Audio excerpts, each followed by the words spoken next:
Good morning and welcome to Bible Truth for Kids. Today our story is called Heart Trouble. Have you ever had heart trouble? Have you ever been worried about something or been afraid? Maybe you've been sad and you're thinking like, what's going to happen next? And your heart feels troubled. Well, we're going to find out today that the disciples had troubled hearts, but Jesus knows just what to do for troubled hearts because he understands. Now it is the last week of Jesus' life, and everything now is happening in Jerusalem.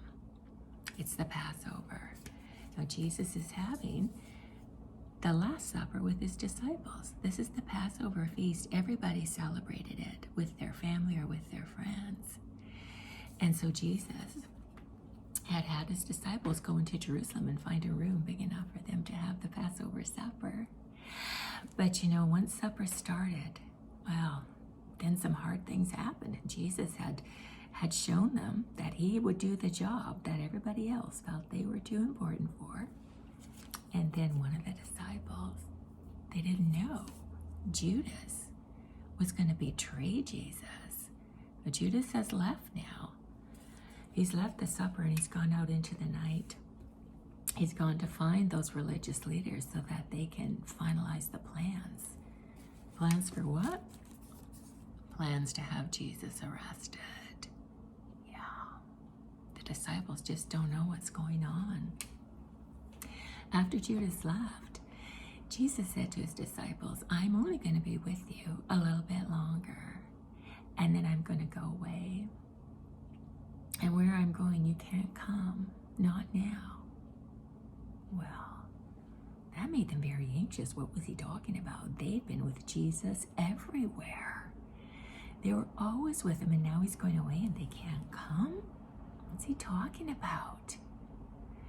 They didn't understand what was going to happen. Jesus was going to die on the cross for the sin of the whole world. And that was going to be a glorious accomplishment. But then after that, Jesus was going to go back to God the Father in heaven. They didn't know and they didn't understand what he was talking about.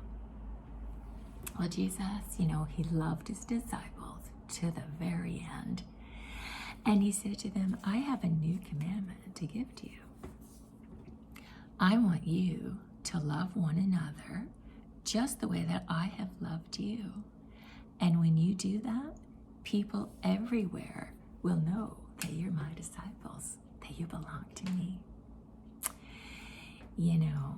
When we love each other the way Jesus wants us to, when we're followers of him, other people who are not followers, they notice. And they say, where does that love come from? How can they love each other like that? Is that because they follow Jesus? It is. Well, Peter, one of the most outspoken of the disciples, he didn't want to think about that right now. He had something else on his mind. He said, Lord, where are you going? And why can't we come with you? Peter said, I would lay down my life for you. He meant I would die for you. And Jesus said, would you really lay down your life for me? Peter, he said, before the rooster crows in the morning, 3 times you will deny me. He meant 3 times. Peter was going to say, he's going to pretend he doesn't even know who Jesus is. Well, that really shocked the disciples. What? Already Judas has been revealed as a traitor, and now Peter is going to pretend that he doesn't even know who Jesus is 3 times before morning comes? Like, what's going on? And what about them? Are they going to do something? Well, their hearts became very troubled. But Jesus understands a troubled heart. He said to them, I am going away to my Father who is in heaven. That's where he lives. Heaven is a real place. And he said, in my Father's house, there is enough room for everybody who trusts in me. I have a special home prepared for you. I'm going to get it ready. Well, How would you describe your home?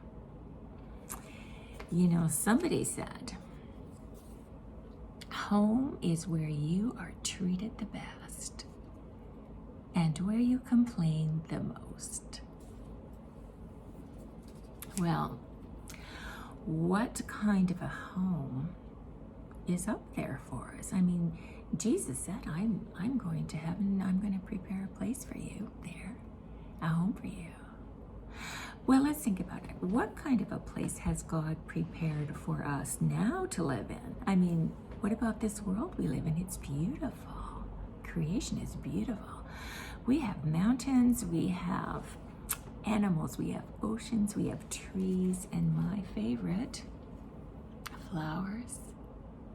What's your favorite part of creation?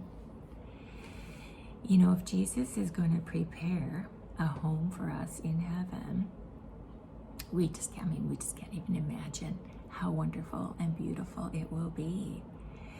You know, the best thing is that Jesus will be there, the one who loves us and who died for us. Jesus said, you know, if I go to prepare a place for you, and I'm going to come back for you. And I'm going to take you there to be with me. I want you to be with me. Isn't it great to be wanted?